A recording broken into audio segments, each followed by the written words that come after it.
Hello guys and welcome to a brand new video. Today I'm here with Jigokuraku episode number 1 reaction. Alright, this show, I've been hearing a lot about about this show and about the manga, and I did not know anything about it before it was told to get it came out that it's going to get an adaptation and people started talking about it. I actually knew nothing about the manga, kind of like Chainsaw Man, where I also genuinely had no idea about Chainsaw Man, and when it got an adaptation, that's when I got to hear about it.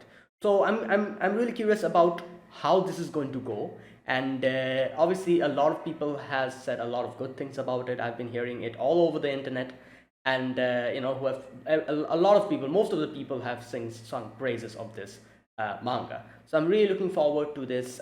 This is done by Mappa, so the animation will be really nice, and everything will probably go all right. The adaptation will be very good. So anyways, I'm looking forward to this. I've only read the synopsis, and in the synopsis, there was something about like a person who's like was on death row, and he's going to help someone to get something. I've forgotten the synopsis even.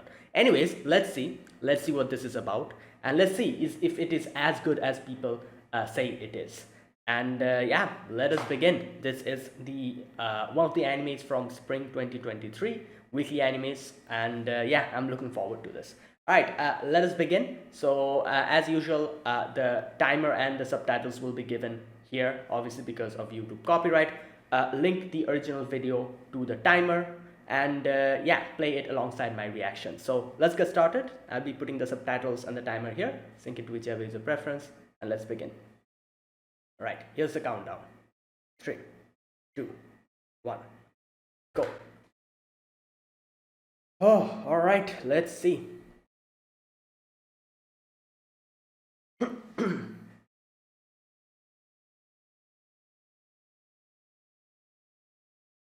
All right, let's go. Oh, starts with blood. All right. Whoa, is that?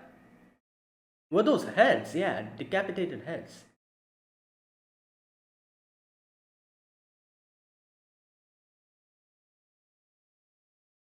Ah, 10 layers. Oh, he previously, oh, he also had. What the hell is going on?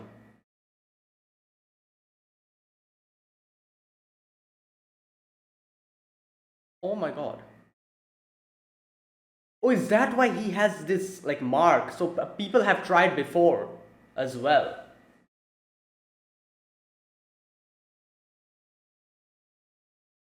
Damn. So he cannot, his head cannot be chopped off?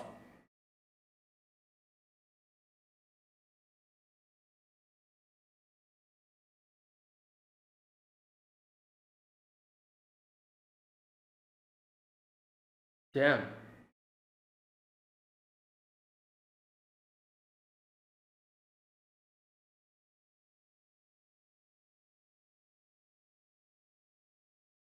Oh, this is the opening. Alright, let's listen to it.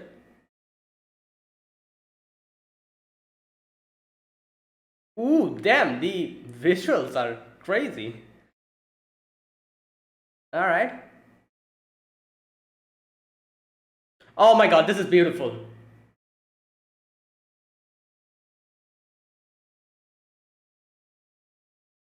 Whoa. Okay, that was cool. Oh my god, this is beautiful. Oh, hey, this is amazing.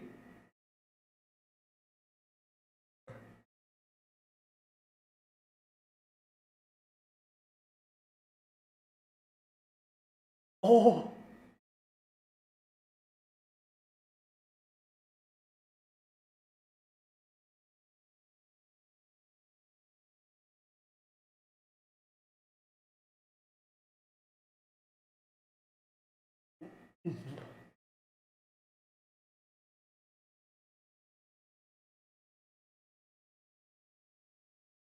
Ugh.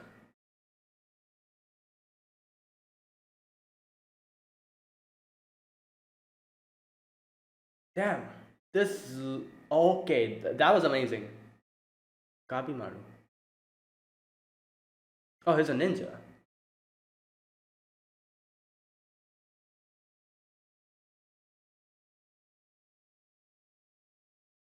Hmm. That's why they cannot chop his head off.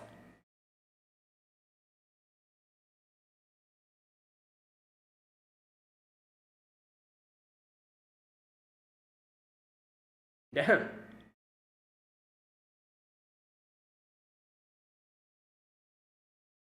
All right.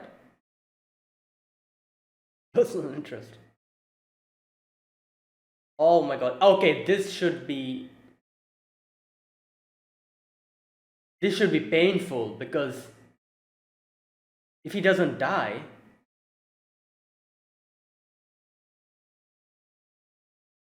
oh,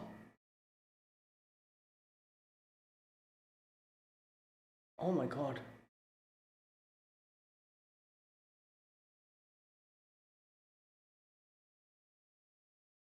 Damn, his body's made of steel or something? Like his nothing's working on him.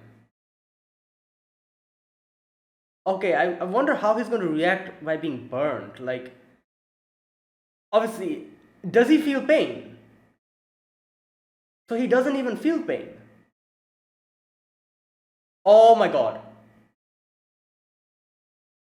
Like, it's a different thing to not die and not to feel pain.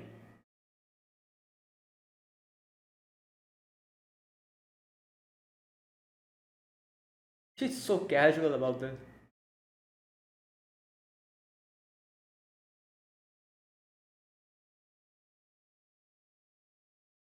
Her voice, I've heard it before somewhere. Can't recall. Some other anime.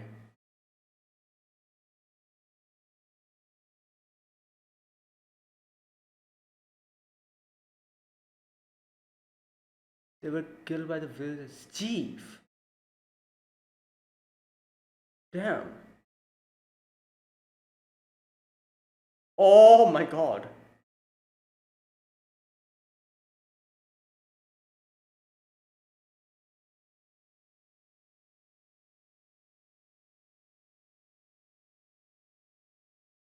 Ah, okay.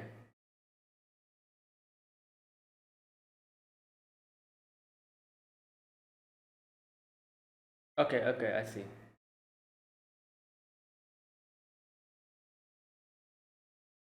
Alright, good question.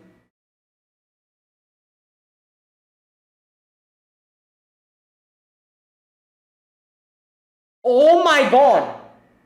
Oh no! Oh! What is this anime? But I think it's not going to affect him. The bull will probably.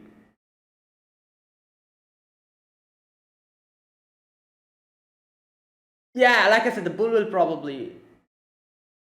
Damn.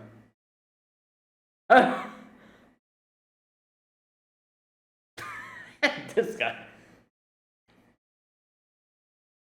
Yeah, I don't think it's gonna work, dude.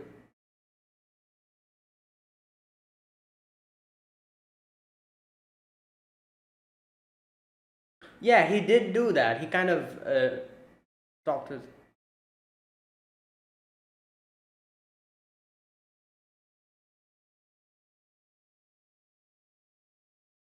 Oh, so this is happening today. Yesterday, she was asking the questions. Oh god. Yeah. Oh.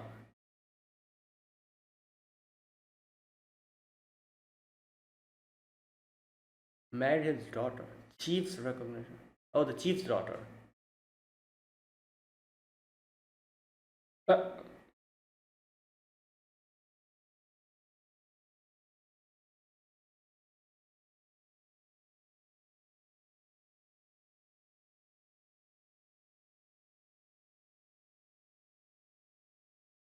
oh, this voice. She,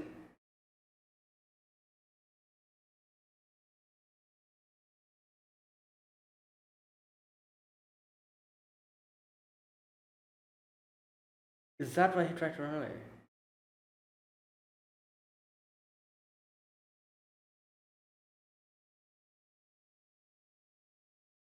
Lost the job.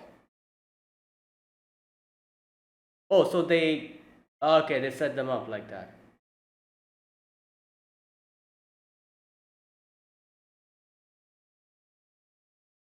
Okay.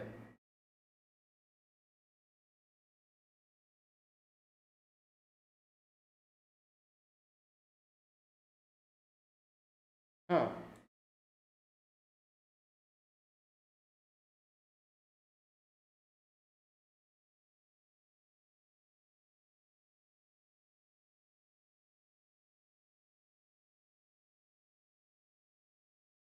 Gabimura. Gabimura. Other name. Alright, let's see what it is.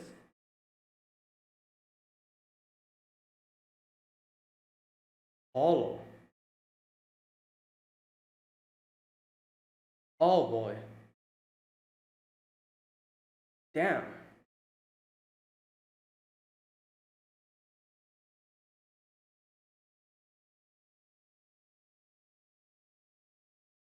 Huh.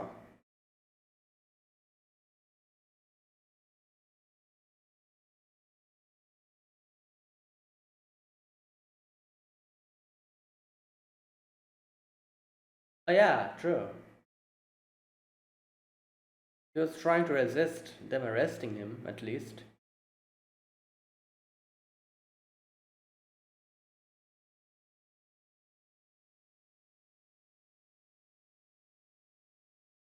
Oh, he hardened his.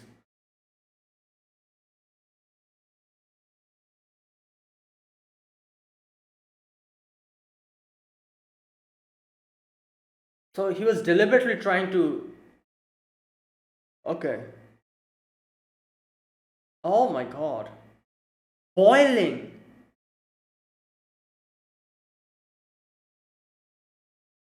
Oh, yeah. Well,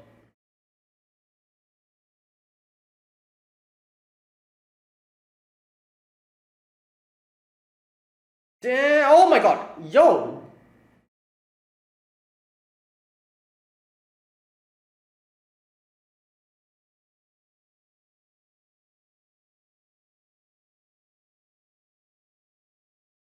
Yeah, this guy's like.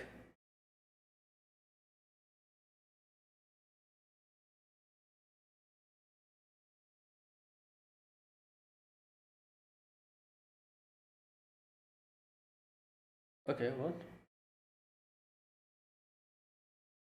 Now what?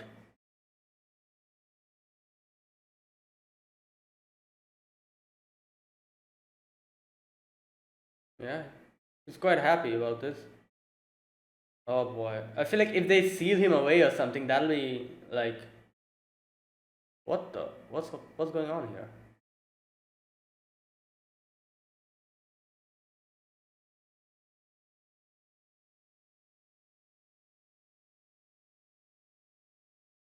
Oh.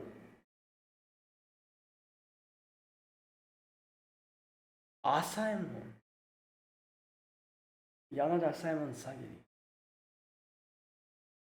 I feel like I've heard that name before. Asaemon? Where have I heard the name before?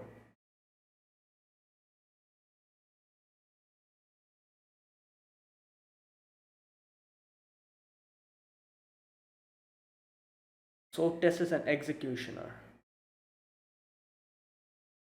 Master Swordsman. Asaemon.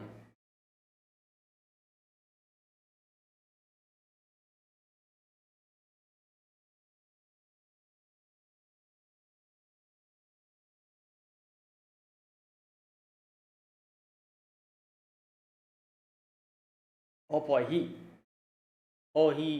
foresaw that. Okay, so this is dangerous. Okay, so it's not that he's immortal or something. He's just strong.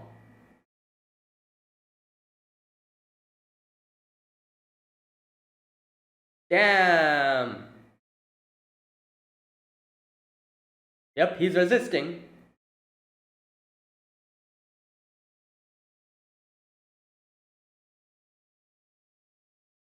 Oh, there you go. She is injuring her.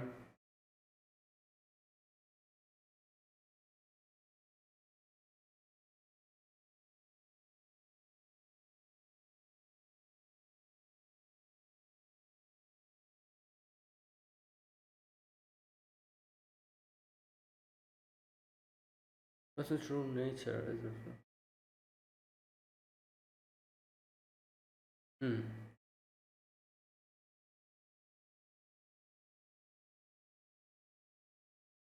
Hmm.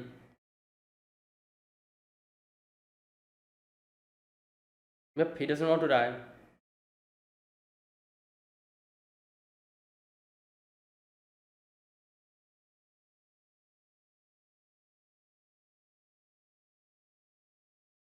Hmm.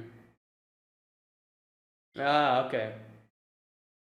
Yeah, he did talk about her for quite a while. Oh,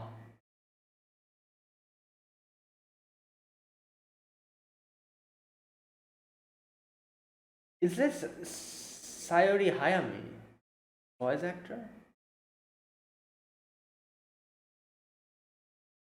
Yo, he, damn.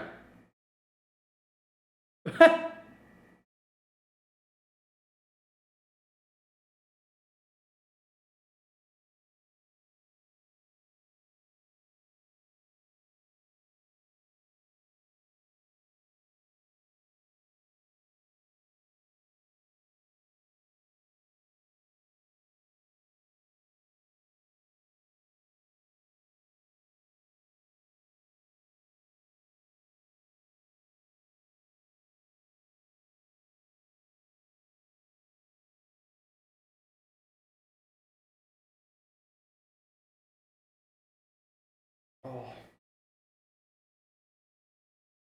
Wait, then why did he run away then? Like, if it's not because of his wife. Oh, she has a burn mark.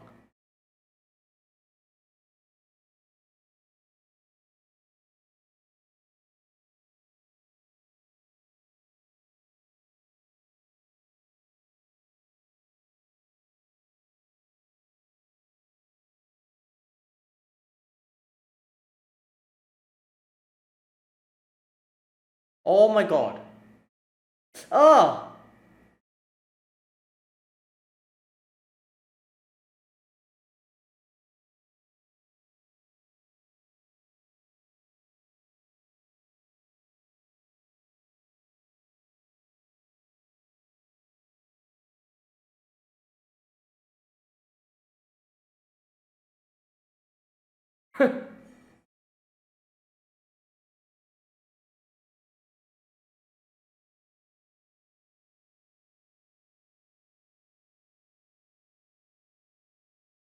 Ugh.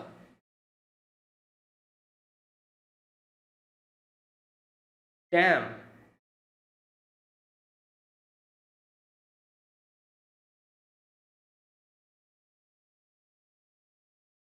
Oh, his wife did not like him killing. Okay, is that why he.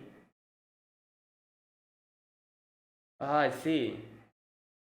And he probably brought that up to the village chief. Yeah, but the chief then, okay, did this. He probably said, like, oh, this is your final mission, go and do this. And he went, and then this happened.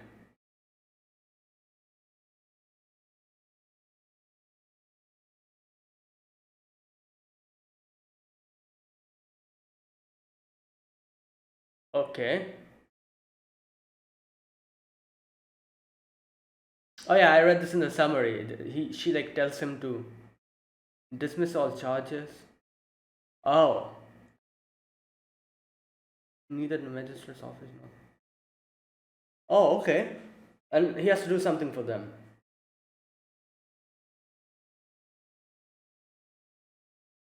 What? Underwood?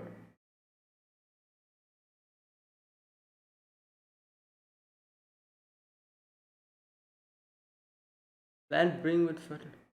Oh, it's Vinland. Okay. Ah, other side. Far to the southwest, beyond the Ryukyu kingdom. Wow, this is a kind of like a paradise. Ah, that's why Hell's Paradise.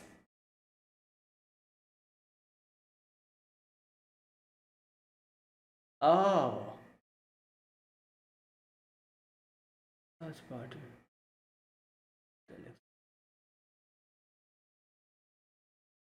Oh, so no one came back. Damn. Imagine just a boat coming back. That's freaky. Only the boat is like coming back. Oh my god.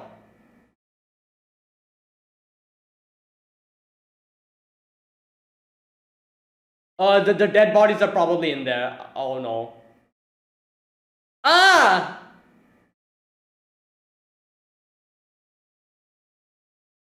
So it came back like this every time. Whoa. Hey, yo, he seems like having a good time. So before dying. All right.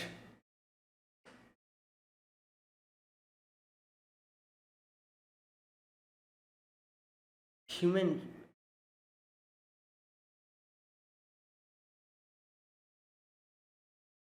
And he's just like, yeah.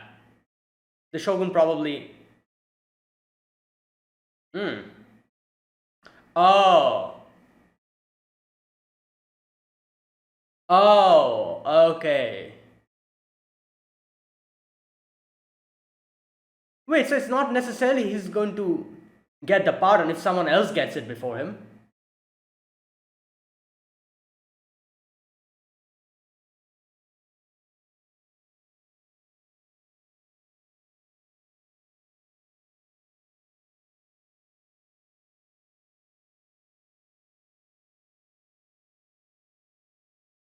Was that the truth or a lie? I feel like to make him more invested in this. I think is good.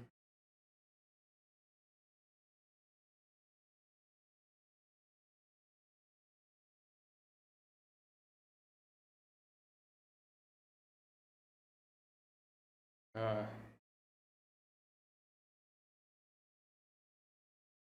well, the Shogun gave the order, so that was the Shogun, wasn't it? Yeah. What the hell are you? Why is he so hell bent on killing him? What the hell is wrong with you? What's your problem?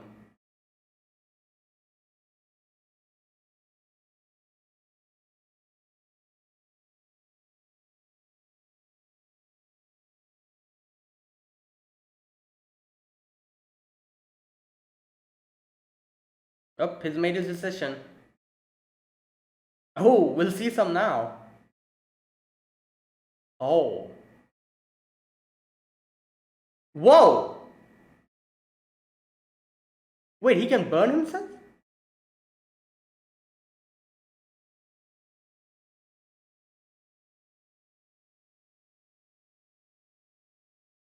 Oh, damn.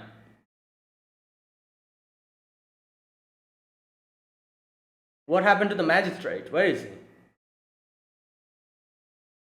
Oh, there he is. Yeah? Did that convince you? Probably. Elixir of life.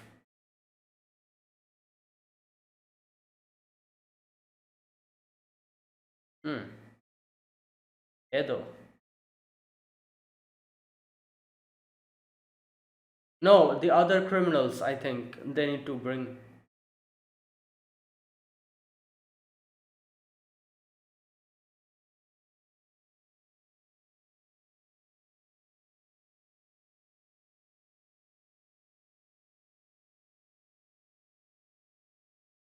Hmm. Okay.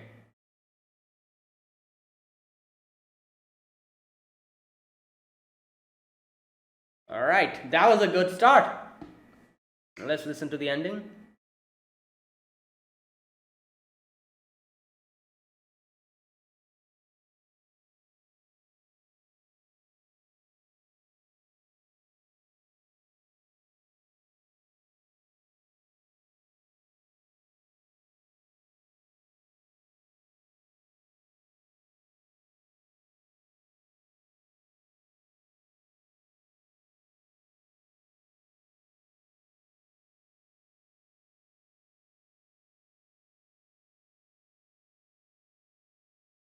Oh, this is beautiful.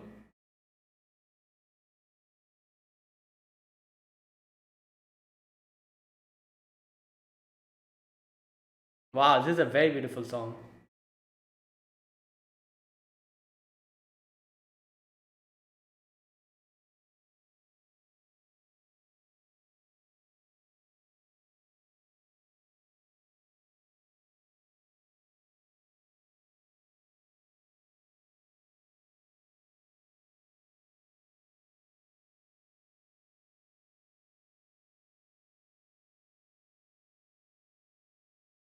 Oh wow, that was okay. That's it. Wow, I that was good. That was a really good start. Now I think I have to say this. The opening song, the colors, the colors and everything. You know what? I feel like this anime is going to be one of a kind because the place where we are going to, they call it like a paradise. Jigokuraku. I have to say, I'm a huge fan of like you can see in the opening. Like there's like not only in the opening in the section where they were talking about the that place, like that paradise place when they were like in a boat and kind of going to that place. You saw like the vibrant color with the beautiful like butterflies flying around, the greenery, the red blue colored flowers, like with that which kind of looked like paradise, that scene. you know if that is actually how that place looks like, oh my god, this is going to be like a visual treat. Like I'm really looking forward to that. Like if that's how it's going to be, like I was blown away by the colors. The opening brought that out as well a lot. When in the opening song you can see like there's like multiple sections, like these sections where they were like showing those like flowers and like the scenery and stuff. Those sections were like beautiful. Like I love that these type of things, like these type of like mixture of bright colors, like like this type of visual, like it's like literally a visual treat. If that's what is like waiting for us, that'll be really good. So I'm really looking forward to this place that they were talking about that they're going to go to. Like they kind of talked about how it is, everyone says that it's paradise or something like that. And if it actually looks like that, like obviously it's the name of the show is Hell's Paradise. So I'm pretty sure like the place will be something like that, like beautiful with like lushing greenery, like like thriving plant life, animal life.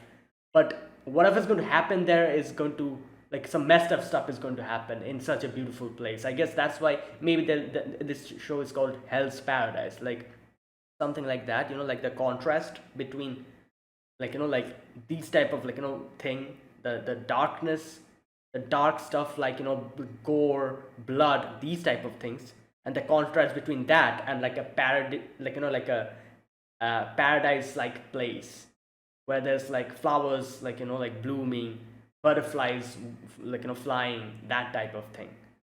So I don't know, like, but that part I loved that part, that the part where they were showing that place to us a little, or maybe it's just a rumor, like like the legends. When we'll reach there, maybe it'll be like a normal place. Who knows? Like like in rumors, things are a little bit like like enhanced, like it's like rumors are kind of filled with fantasy. So maybe that's just because of the rumors. It's something like that. When we're going to go there, maybe it'll be something very normal or something. But still, like like if something like that is what's waiting for us, that'll be really good. Like oh boy, I really like that part. That part was just so beautiful. Anyways, I have to say the animation looks really good. You know, like yeah, obviously it's Mappa. You know, still another thing I realized here is this show will probably have a lot of blood. You know, like limbs flying, heads flying, blood coming out, like chopped up like body parts, a lot of stuff like that. This show will definitely have a lot of those, from the looks of it. All right. Anyways, uh, all right. Let's talk about this episode. We begin this episode with Gabi Maru. I think that was his name. Yeah, on the executioners, like like the that place where they're going to cut his head. Okay. Before that, two things I need to do here. I need to check out these voice actors. The first voice actor that I need to check out is Asaemon, I think that girl, and his wife. Uh, okay, let me check. Jigokuraku. I think his wife's voice actress is Shinobu's voice actress. You know, like Shinobu from Demon Slayer, like Sayuri Hayami, I think. Let me just check. I might be wrong. All right. First of all, Yamada Asaemon. Hanamori Yumiri. That's the name. Okay, let me check. Hanamori Yumiri. Like her voice seemed so familiar to me. I've heard her voice somewhere. Okay, here we go. Yumiri Hanamori. Okay, whose voice actor was she? Oh, Alice from Danmachi. Yep, there you go. Oh, Call of the Night, Akira. Yeah, that girl. All right, all right. Okay, okay. I remember now where I've heard her voice. All right, that's that. Okay, where's his wife? What was his wife's name? Okay, let me check. Gabi Maru. Like I am like 100, not 100%, but I'm pretty sure her wife, his wife's is voice acted by. Okay, his wife, voice actress. Okay, I wasn't able to find it. I obviously this show just came out, so and her being I'm pretty sure her being a very minor character, she probably it's not listed. But let me know, is it Sayuri Hayami? I'm pretty sure Sayuri Hayami is the voice actress for Shinobu, isn't she? In Demon Slayer. Okay, let me check. Sayuri Hayami. Yeah, Shinobu Kocho. So is she the voice actress of of her as well? It's not written anywhere, but I'm sure it will be updated very soon. But if you guys know, let me know. I'm like 50% sure it's her, but I might be wrong. Anyways, so there you go. That's that. Another thing I need to check out, Asaemon. I've heard that name somewhere before, like an actual person. I think. I think. You know what? Was there a character called Asaemon in Gintama? Yep, there you go. Ikeda Asaemon. I was like, where have I heard the name? Yeah, from Gintama. Obviously, she was also an executioner. I remember that arc very much. And that's why, alright, okay, makes sense. So I'm guessing Asaemon was like an actual person who existed in the real world. So, yeah, because, you know, Gintama does that, takes people who actually existed and, you know. So I'm pretty sure that's the case. Let me know. Alright, so that's that.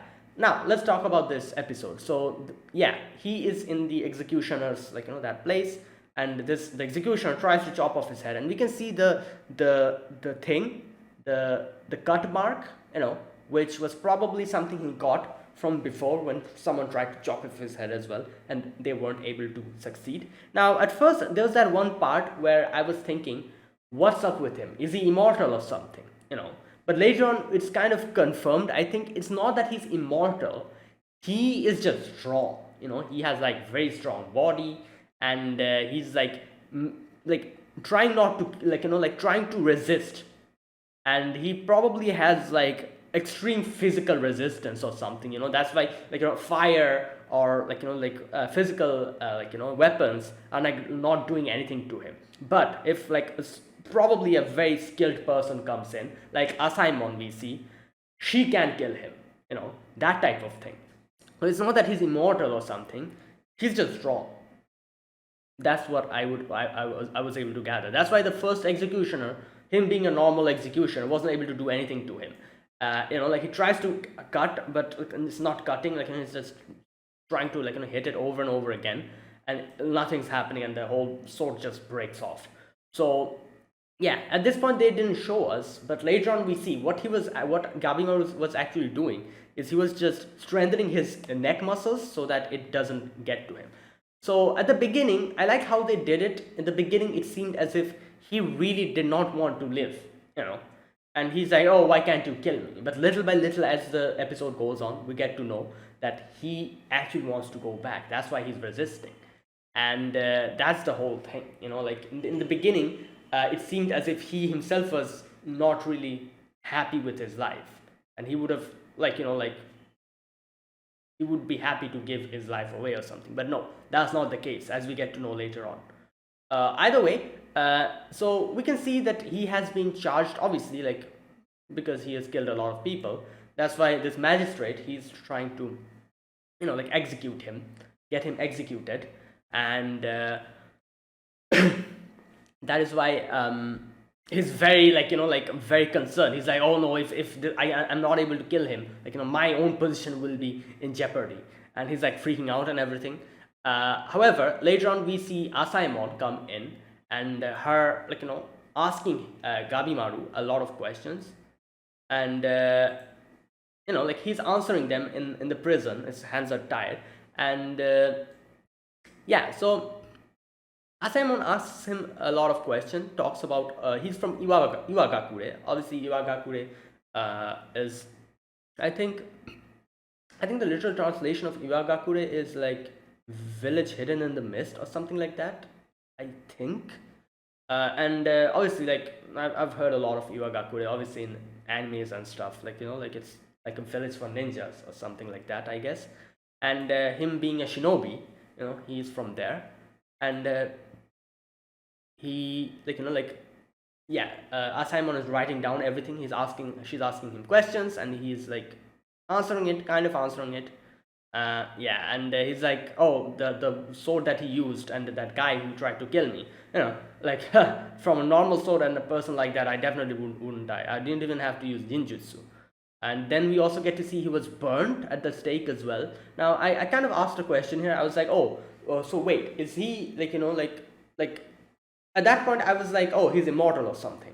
So I was like, oh, if he's immortal, so does that mean that he also doesn't feel pain? Because it's two separate things, like, being immortal and not feeling pain are two separate things.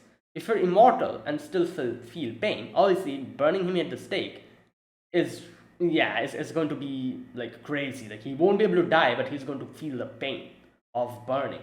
So that's crazy, However, if he also doesn't feel any pain, then that's a different thing, Like, he's like completely, like, like unkillable, and he also doesn't feel pain. That type of thing it'll be.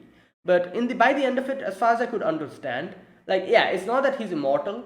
He will die if certain person, like, if someone actually is able to kill him. However, it's just that he has a lot of physical resistance. Like, his body is like very strong, and like, like, fire doesn't do anything to him. Probably he just probably brushes it aside. That type of person he is. Like, he literally has a technique where he puts his own body in fire. So I doubt any type of fire is going to do anything to him, because that's actually one of his techniques.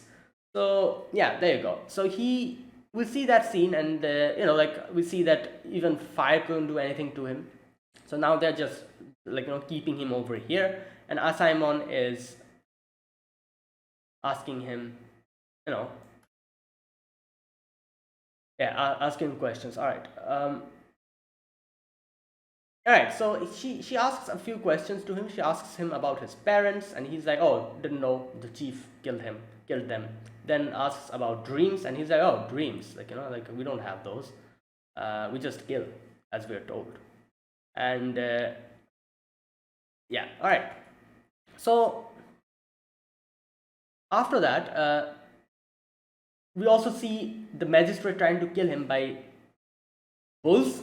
Damn, that was crazy. Like, the little scene they showed, the hypothetical situation of, death like that was, yeah, that was that was crazy. Anyways, but we also see in that scene that Gabimaru actually kind of, like, clenches his legs, and we can see, like, that little scene that he was kind of flinching as his legs were being pulled apart by the bulls.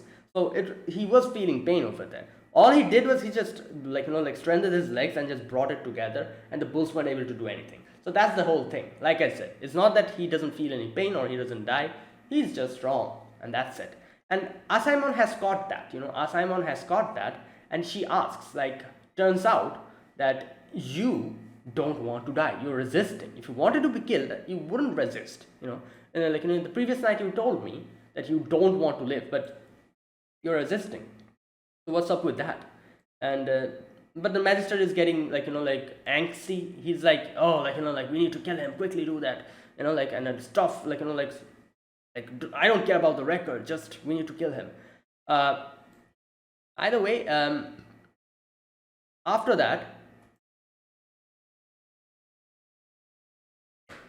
yeah, after that, the whole topic comes out about his wife. So he says that I had the chief's recognition, so I married his daughter. And then he says, as if he's very annoyed by the fact that, oh, she turned my life upside down. Like, every time she would nag, like, tell me so many different stuff, like pray once a day, take out off my shoes, and I was actually losing my edge. So I didn't want that to happen. That's why I left the village. And yeah, since like the chief wouldn't like me leaving the village, I think that's what he did. Just a minute. Oh no, sorry. He says that I told the chief about that. I told the chief about that, and the chief said that, all right, fine. If you want to go, you can go, but can you do the last job for me? There you go. That's what he said. Do this last job for me. However, he kind of changed one thing about this thing that he tells Asaemon here. One thing was kind of changed here, which we get to know later on. The fact that he here in this version of his story, he says that I was fed up with her, and since I was losing my edge, I told the chief about that, and chief was like, okay, everything went as according to how he told the story, except one thing.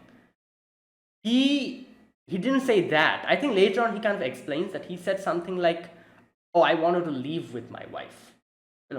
This type of life I don't want to live anymore. I want to live a peaceful life somewhere, like peacefully with her. And that's what I told the chief. This is the only part he kind of changed in this version of the story. He told Asaemon that, oh, I was like, like I was losing my edge. That's why I wanted to leave the village and get away from her. But no, that's not what originally happened, as we get to know later on. Everything else worked according to what he says. So the part that where he told the chief, that's also true. The part where the chief was like, oh, you do this last job for me, that was also true. The part where he gets betrayed and the chief, like, uses the other, like, the other people who went with him, uses them to get him captured, that is also true. So everything else is true except that. That one line. All right. So yeah, he tells that story. Later on, we see Asaemon, like, coming, like in the night, kind of like walking, and there's like another person beside her who talks to Asaemon and tells her about to not go and interact with him because he's a crazy person. And here she gets to know about his other name, Gabimaru the Hollow. I think that was, just a minute, Gabimaru the Hollow. And he also says that, oh, there's rumors that he got the elixir of life, the medicine of immortality that comes from Shinsenkyo. Shinsenkyo is the name of the place, I think. And obviously, Asaemon is curious about it because she herself has been literally tasked to get that. So, why would a hollow man fight back? So, yeah, there you go. So, Asaemon is like, but why would, if he's hollow, why would he fight back? Why is he resisting and all that? And yeah, there you go. Later on, we see Gabimaru's thinking, and here's where we see the actual scene where they tried to cut his head off. He tightened his neck, and that's why, like, it didn't get him. Then they tried to put him in boiling oil, and it still didn't work. Like the oil was literally like pouring out because there's no pot like strong enough to hold that. Like back in those days, no strong pot to hold that boiling oil. So nothing happened, and yeah, he's just not dying. So the magistrate is freaking out. So Asaemon is like, all right, let's begin. Like, let's go according to the plan. So later on, they bring Gabimaru in like an underground chamber, and Asaemon is there waiting. So she is a sword tester sent here from Edo and an executioner. So I think they call them Tameshigiri, yeah. And she's a master of her craft. Executioner Yamada Asaemon Sagiri. She's a master of her craft, And yeah, she is probably the person who can take off his head. So here Gabimaru realizes that, oh, this lady can actually kill me. Like he kind of gets like a vision. And yeah, now obviously Gabimaru was kind of confused. He's like, wait a minute, you're a woman. And like, and she's like, yeah, like, like that's how talented she is. Like, back in those days, obviously, like, like there was like this whole, like, like this gender thing, like, oh, woman cannot, like, like that type of thing. So obviously, the fact that she's a woman and she has been able to being recognized by so many people shows how much of a master she is at this. And yeah, they're saying there are master swordsmen capable of testing swords and beheading criminals with a single blow. Yeah, I remember this part in, like, Gintama as well, where, like, like, was there's an arc literally in the whole like an execution, like, like thing, where there's like a whole arc based on that. And like I said, there's also a character called Asaemon over there as well, who was also an executioner and a sword tester, as far as I can remember. It's been so long I've watched Gintama. And yeah, like, like I got to know a few things about, like, that in Gintama, and now here obviously I'm getting to know more about them. So I'm guessing, like, the sword testers are also like some of them who are able to become executioners, who, like, there's like, I remember, like, in Gintama, them kind of telling us that there's like a lot of thing goes on behind becoming like a proper executioner. Like, there's one thing I remember, I think it was Gintama where it told, like, where it was showed that as executioner should be someone who can take off the head in once, like, one thing, in one swipe. Like, you cannot, like, attack, like, kind of do it and fail and then again try it. It's going to, like, needlessly put the person, who is being executed, in misery. So executioners should be people who are that talented with their sword that they can, like, behead someone in one swipe. And I remember them saying something like master executioners are so strong that the person dying don't even feel pain. Before feeling pain, they die. Something like that. I think I've heard about this. There's like a lot of things in Gintama that kind of told us about this. And I do remember those. I don't remember exactly what happened, but I do remember these things. These things kind of got ingrained in my brain because those are quite interesting. Like imagine, like, killing someone so quickly that you don't even feel the pain before you die. And that's how, like, the best executioners were. And like that type of thing. And I remember, I don't know, like, somewhere I've heard as well, like, executioning, in back on those days, execution was like the least painful way of, like, killing someone, like putting someone, like, obviously criminals, there's a lot of ways, like we saw how, like, putting them into fire, using that bull thing, those are all painful methods. So, like, like heinous criminals and people, like, like who are put through pain are die like that. So the people who are actually executed are the most fortunate because they can die before they even feel the pain, that type of thing. So yeah, this is just stuff that I heard, or, like, I might be wrong either way. Yeah, Asaemon is like, the shogunate charged you, like, told us to, like, like, me give me the charge to kill you. And yeah, and Gabimaru realizes this girl is a real deal. She'll actually kill me. And he's, like, kind of jumping around to dodge her blows. And Asaemon's like, what are you doing? You said that you claim that you want to die. So why are you jumping around? And like, trying to dodge my blows. If you want to die, just stay still. You're going to die. And Asaemon also says, like, in front of the sword, people's inner thoughts come out. It reflects on the blade. There's people who beg for mercy. There's people who, like, like, what does he say? Just a minute. Let me read this part. Some desperately beg for mercy, and some lie to themselves and claim to have accepted the death, which is something that Gabimaru did. And she just says, she's like, there's certainly a great emptiness inside of you. I'm certain of it after listening to you describe your history, but you lied about one thing. Like I said, only one thing he lied about. You do have an attachment to life. No, you love your wife. And that is where we get back to the flashbacks. To you, is she not your reason to live?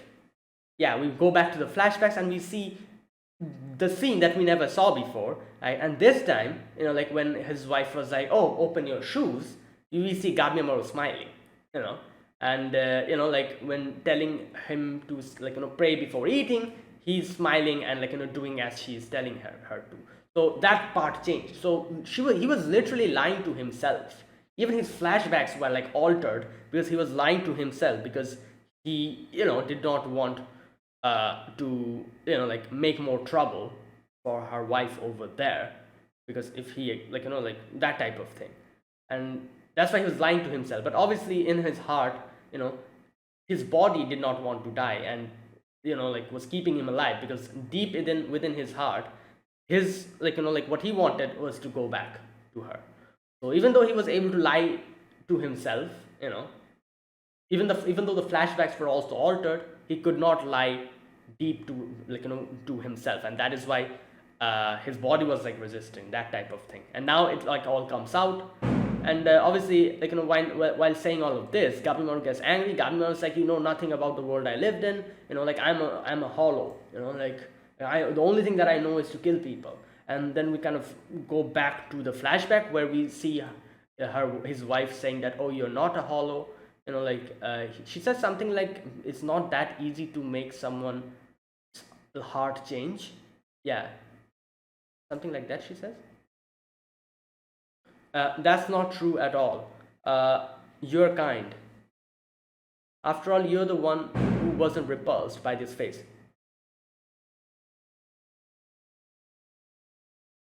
Yeah. Okay, I'm pretty sure now that I'm again hearing her voice.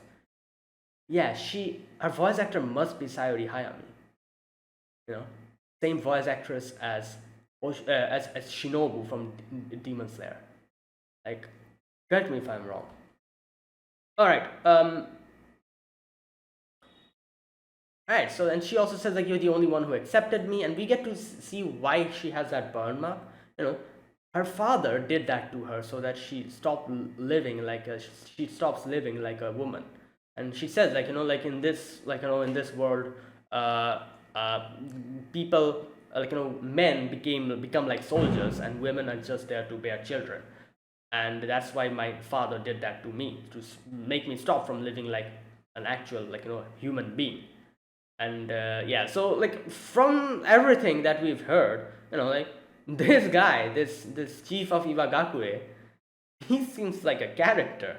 Like he killed off Gabimaru's parents. Not only that, framed him so that he's not able to get out from the village. That whole thing. Did that to his own daughter.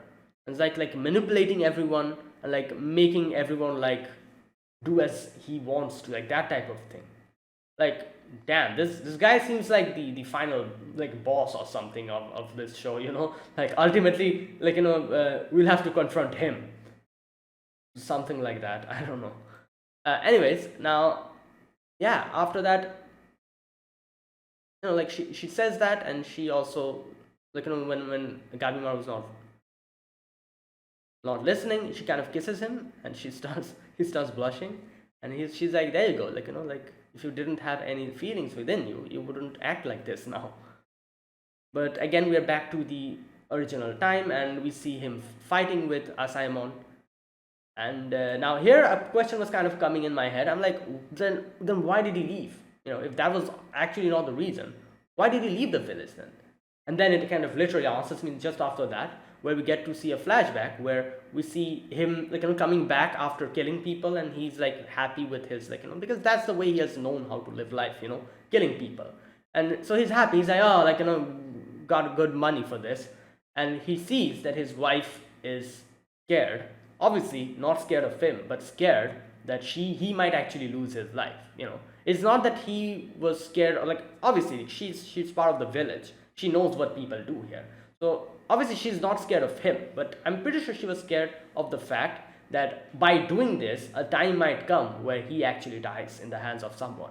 That's what she was probably scared about, and that's why she wanted like him to not act. She didn't say that, obviously she didn't vocalize that. She just accepted it. But Gabimaru realized that she is like like she's afraid of the future. And Gabimaru realized that, and Gabimaru was like, all right, like let's change. I'm going to go away with her and live a quiet life. And he tells the chief about it. Now, obviously, he thought that the chief will listen because it's literally her own child. You know, she's literally her own daughter. So he thought like, oh, maybe the chief will understand. And then, as we know, what the chief did, the chief was like, all right. The chief probably told him that, yeah, sure, fine, you can go. But before going, you have to do one last job. And yeah, then he just set him up after that. So that's what happened. So he like, Gabimaru knows that we cannot live like normal people. Even like his own wife is under the clutches of the chief over there on that village. So he has like given up hope, and since he gave up hope, he was lying to himself that he doesn't want to live. But now, like, he's coming back his original feelings, and he's like, no, like what's the point in even living? Like there's no way like this can change. But then Asaemon was like, no, wait, it can change. And she brings out like a parchment, and she says that this is a pardon letter. And then she says like what they have to do. She says, okay, let me read this section. Okay, with this, the pardon letter, neither the magistrate's office nor the village's shinobi could harm you. All right. He says, what are you talking about? But it comes with a condition. All right, you will have to go to the underworld. Now he's like, underworld, like you mean we have to die? And she's like, no. Here we go. Now this part I was talking about, like this part which starts from here, is so beautiful. Like the colors and everything, and that the way they kind of showed this part where there's like paintings, like of like some mythical beings just there. This part, literally after this part, the painting that we see, I love these type of things so much. And then there seems like there's like some divine beings like standing there, with a lotus flower, and there's like hibiscus flowers over there, red hibiscus, butterflies flying around. There's like a little river, then clouds, mountains. I love these type of things. So this part really interested me. She says there's a land brimming with fertility and joy where there is no pain. Shinsenkyo. Believed in ancient times, people have called it paradise, the other side, and heaven. It was said that to be far southwest, beyond the Ryukyu kingdom, okay, and it's finally being found. And this part is so beautiful, like there's the music, and this part where in the boat they were coming, and there's like little like lotus, like leaf floating around. This part is so beautiful. There's like greenery everywhere, red, blue, like flowers like blooming, purple flowers, butterflies flying around, lotus on the water. Okay, beautiful voices can be heard singing. It is as the legends describe. It is said that the immortality granting elixir of life can be found in Shinsenkyo. And that's what they want. That's why the shogunate sent a search party to get the elixir. But like the boat went, and when the boat came back, it was filled with flowers, beautiful flowers. But then we see like cut body parts underneath it, and they say like the people turn into flowers or something like that. They say, I think. Okay. Yeah, this part. 5 more expeditions were set out, but no one returned. Except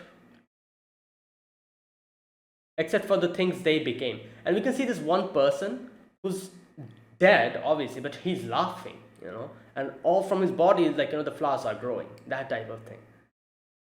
So Gabimaru says like, what kind of story is that? It sounds like a fairy tale. Yes, everyone believed it was merely a fairy tale until they saw that. Now this part, humans became forests. All right, that's what happened. The people became flowers, and like the forest, literally the forest. So we see the shogun actually ordering everyone that, oh, like the elixir of life might be there. Everyone, like I have an order. People who even they die, we won't miss them. Heinous criminals, we're going to send them over there to get the elixir of life. And if they're able to do that, whoever is able to do that will get pardoned for life or something like that. Now, so this literally means that only one person will be able to get the pardon. Is that the case? So this is like a competition, you know. I think like not necessarily Gabimaru can, like, even if she accompanies them, he won't, if he's not the one to get that, you know, like he probably won't get the pardon. But I guess by the end of it, they can say something like, oh, it was a joint operation, so everyone contributed. So I'm pretty sure if the shogun gets his elixir of life, actually gets it in his hand, he'll probably be generous enough to actually pardon them all or something like that. Maybe. No, wishful thinking, maybe. Either way. So after that, yeah, Gabimaru realizes that this is the only chance. Okay. Now here's. Okay, Asaemon says, I've come here to search for the potential candidates. Okay, not this part. Where's that part where? Okay, here's the part where she says that she knows that his wife is still waiting. This part. On my way here, I heard your wife is still in Iwagakure. Alright? And she says, since the day you were captured, she closed herself off and hasn't spoken to anyone. She must believe you'll return. Now, this is the thing. I might be too untrusting of people in anime, but there's a chance she's actually making up a lie here. Like, just so that he has that motivation. Maybe she didn't really hear anything about his wife. Maybe she's just making this up, just so that he can keep getting, like, you know, that confidence, and that he has that motivation to keep going. Or maybe I'm just too untrusting of characters in anime nowadays, you know, like, because animes nowadays, people backstab you at every chance that they can get. I don't think she's a person like that. I doubt she's going to backstab him, but there might be a chance that she's actually kind of making up some stories, so that because this thing where she says that, oh, she's waiting for you, maybe she made this part up because she wants him to get that motivation or something. So that's the thing. Like, I don't know. Either way, there's one thing that's really I'm finding odd, is the fact that the chief, why the hell did the chief then marry, like, let Gabimaru marry the daughter?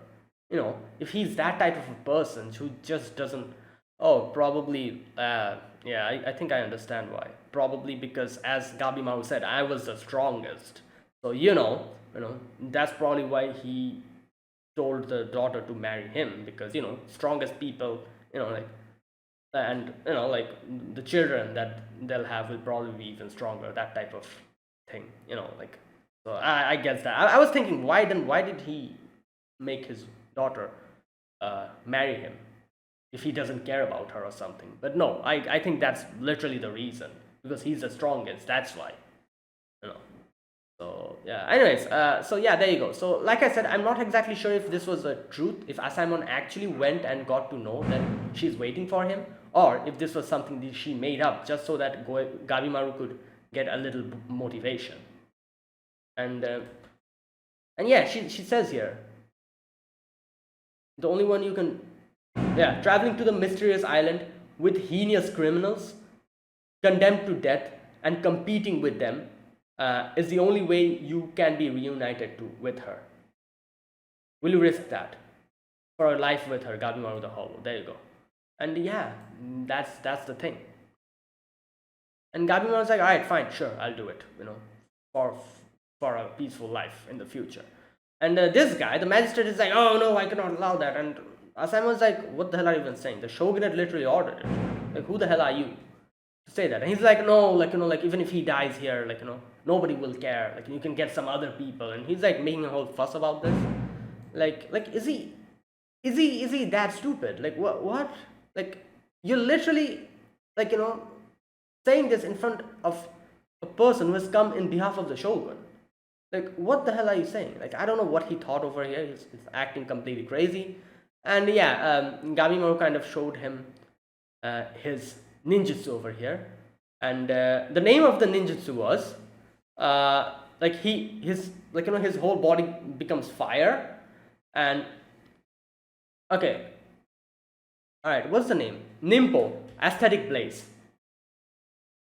And yeah, in the end, all those guards are dead. The magistrate is scared of the whole thing.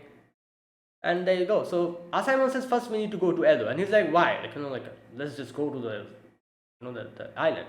And she's like, no, we need to go there. Like like otherwise like this is the only chance you're getting. So come with me, or either or yeah, you won't get the chance. And he's like, fine, like I'll do it. And that's where it ended. So beautiful beginning. Like I said, I was really like I'm very attracted to that part where we saw that scene, that mythical, like the beautiful paradise like scene. If that's actually what that place is, and if that's actually exactly how it looks like in the anime when we'll reach there, I'll be very happy. Like I said, these type of things I really love. Like these type of like beautiful, like like it looks as if it's like the realm of the gods, or something like that, like that type of thing. I love these type of things. So if that's actually what we're going to see in the future, I'm very happy. Or like I said, maybe since it's the rumors that say that's like the place, maybe when we're going to actually reach that part, like the island, it will be nothing like that. But I'm keeping my hopes high. I feel like those beautiful colors, like because the opening itself kind of shows stuff like that. So I feel like that's how it's going to be. I'm really like, and I'll be really happy if that's how it is. That's how it actually looks like in the anime. Oh, that'll be really nice.